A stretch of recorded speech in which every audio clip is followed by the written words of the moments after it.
මගේ පැමිණීම පුළුවන් නම් විශ්වාස කරන්න 103ක්.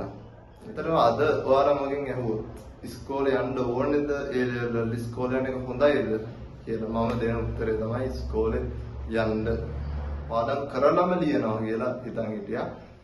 අන්තිමට කවදාවත් ඒ පාඩම් කරපු දවස් ආවේ නැහැ ජීවිතේ. ඔයාලා හිතන් ඉන්නවා නම් ලබන ටර්ම් මේ පාර ටර්ම් ටෙස්ට් එක ලියන්නේ ලබන පාර ටර්ම් ටෙස්ට් එක හොඳට පාඩම් කරලා ලියනවා කියලා. ඔය හොඳට පාඩම් කරලා ලියන දවසේ එන්නේ නැහැ. ඒක බාලගිරි දවස් වගේ තමයි.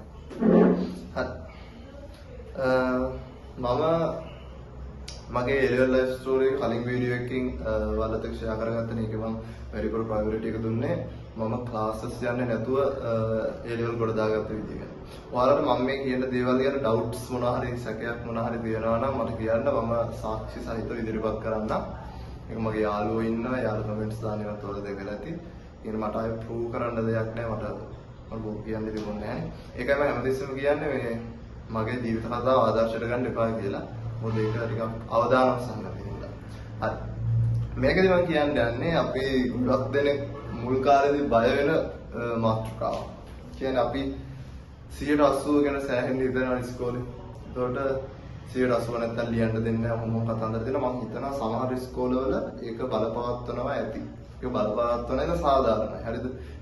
ඉතින් සමහර ළමයි ඉන්නවා ඉස්කෝලේ එන්නෙත් නැහැ, උන් වැඩක් කරන්නෙත් නැහැ, ඔහේ වල්වැදිලා අන්තිමට එක්සෑම් එක දීපුවා. ඒක ඉස්කෝලේ නිගාවක් නේ.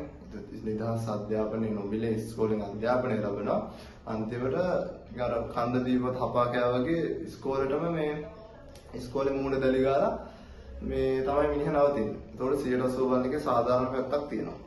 මගේ පැමිණීම පුළුවන් නම් විශ්වාස කරන්න 103ක්. ඒක මම ඉස්කෝලේ ගියොත් මම නාම ලේඛනයේ ෆොටෝ එකක් අරන් දාන්නම්. ඒක වගේ පැමිණීම 103යි තිබුණේ. මාසෙට එකක් ඔහොම වගේ මං ගියේ. ඉස්කෝලේ ගියම නෑ. ඇයි ගියේ නැත්තේ හේතු ගොඩක් තිබ්බා. එකක් දුරයි. අපි ඉස්කෝලේ ගෙදර ඉඳන් යන්න පැය දෙකක් වගේ යනවා. දුර යන්න පැය දෙකයි එන්න පැය දෙකයි පැය හතරයි. ඒ හින්දා මේ මම ඉස්කෝලේ යන එක සෑහෙන කප්පාදු කරා. ඕ ලෙවල් කාලෙත් මම වැඩි ඉස්කෝලේ ගියේ නැහැ. ටර්ම් ටෙස්ට් වලට විතරයි ඕ ලෙවල් කාලේ ගියේ. හරිද? එතකොට ඇත්තටම අද ඔයාලා මගෙන් ඇහුවොත් ඉස්කෝලේ යන්න ඕනේද ඒ ලෙවල් ඉස්කෝලේ යන එක හොඳයිද කියලා මම දෙන උත්තරේ තමයි ඉස්කෝලේ යන්න. මොකද මම වැඩ කරපු මමනේ දන්නේ ඉස්කෝලේ නොගිහින් ඉන්න එකයි ඉස්කෝලේ අනේකයි බෙනිෆිට්ස් එක මොකද මම නොගිහින් හිටපු කෙනෙක්. එතකොට මම අද රීග්‍රෙට් කරනවා මට ඉස්කෝලේ යන්න තිබ්බා. අඩු ගානේ සතියට දෙකක්වත් දවස් යන්න තිබ්බා. මොකද ඉස්කෝලේ කාලේ ආයෙන්නේ නැහැනේ. කියන්නේ ළමයි එක්ක ගිහිල්ලා ගෙටෝන් වෙලා හරිද බොරුවට ඉස්කෝලේ යන්න නැතුව ගෙදර හිටියා කියන ලොකු පාඩමක් වෙන්නේ නැහැ නේද?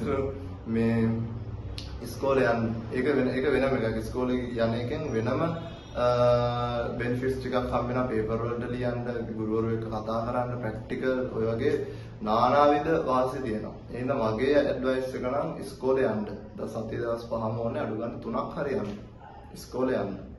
ඊළඟ ටර්ම් ටෙස්ට්. ටර්ම් ටෙස්ට් මම ලිව්වේ නෑ. ඒකටත් හේතුව. ඒක නම් මම කරේ මම මොඩ වැඩ. ඒ කියන්නේ මම ටර්ම් ටෙස්ට් ලිව්වේ නැත්තේ දුර ප්‍රශ්නේ හින්දා නෙමෙයි.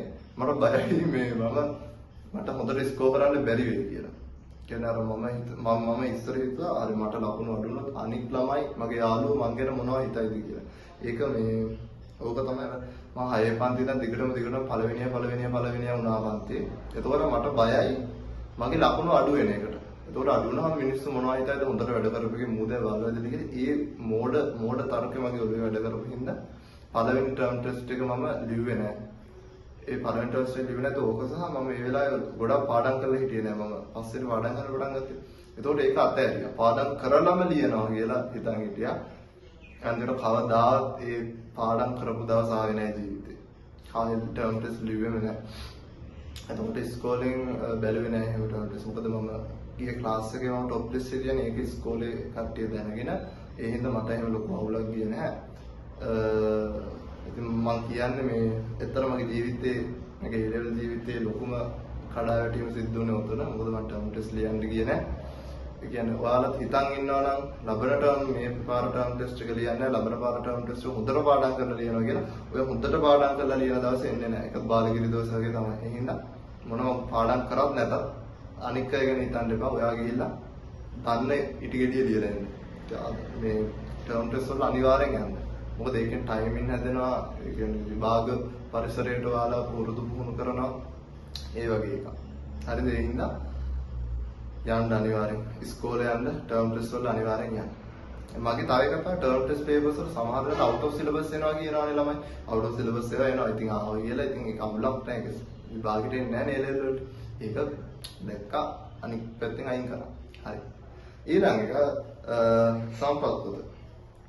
සම්පත් පොත ගත්තාම දැන් මම ගිය අවුරුද්දේ සම්පත් පොත ගැන ඒකේ වැදගත්කම මම කිව්වේ X ප්‍රමාණයකින් නම් මම මේ අවුරුද්දේ ඒක 10x ප්‍රමාණයකින් වැඩි කරනවා. මොකද ඔයාලා දකින්නට ගිය සැරේද කොහෙද ආපු ටර්ම් මේ A level paper එක කොච්චර සම්පත් පොත අස්සෙන් දාලා තිබ්බේ කියලා. එතකොට ඉතින් කියන්නේ යන්නේ පළමුවත් සම්පත් පොත, දෙවෙනුවත් සම්පත් පොත, තෙවෙනුවත් සම්පත් පොත කියලා ප්‍රොෆෙසර්ස්ලා කියන්නේ. ඉතින් ඒක ඇත්ත ප්‍රයොරිටි දෙන්න සම්පත් පොතට. හරිද? එතකොට බයෝ වලට විතරක් බොන්න කියන බයෝ වලට විතරක් දුන්නාම ඇති. මම අර නෝට් එකක් තිබ්බේ නැති හින්දා මම කෙමිස්ට්‍රි වල සම්පත් පොත බලාගත්තා. හැබැයි කෙමිස්ට්‍රි වල අනිවාර්යෙන් චාලක රසායනයේ සම්පත් පොත බලා ගන්න. චූටි කැලලක් තියෙනවා. ඒක මාරම ඒක හෙන මේ තාර්කිකයි. ලස්සනට මේ ප්‍රස්තාර ඇඳලා ප්‍රස්තාර මෙහෙම කරනවා මේ සක්‍රීය ශක්තිය මෙහෙක් වෙද්දි මොකක්ද වෙන්නේ අරහෙක් වෙද්දි මොකක්ද වෙන්නේ මේ වගේ තියෙන. ඒකට ඔයාගේ තර්කණය වැඩි කරගන්න සුපිරි ඒක. ඒක මේ අපේ ඉස්කෝලේ කෙමිස්ට්‍රි සර්වත් කියලා තිබ්බ චාලක රසායන සම්පත් පොත නියමයි කියලා ඒක හදපු සර්ලට ඇත්තටම තෑන්ක් කරන්න ඕනේ මේ සම්පත් පොත. චාලක රසායන ඒක මාර ලොජිකල්. ඒක අනිවාර්යෙන් චාලක රසායනික කියව ගන්න. අනික් වගේ සේවත චාලක රසායනික අනිවාර්යෙන් බලන්න. මම ඉනෝගනිකුත් බලනවා නැත්නම් මොකද ඉනෝගනික වල දඩ නෝට් දෙනවනේ ක්ලාස් වල. මට ඒක රිෆර් කරන්න සෙට් නැහැ. එනවා ඉනෝගනික් පොඩි ඉනෝගනික් චූටි පොතක් තියෙන සම්පත් පොත. උත්තර මේ අර මහාවංශගේ පාඩම් කරන්න ඕනේ. ඒකයි ඔයාලට ප්‍රැක්ටිකල් ටික බලාගත්තාම ඇති. ගණන් හදන්න විශ්ලේෂණ වලට ඉතින් ඔයාලා ගණන් හදන්න ඕනේ. ඕගනික් වලට පරිවර්තන හැර ඕගනික් වල මේ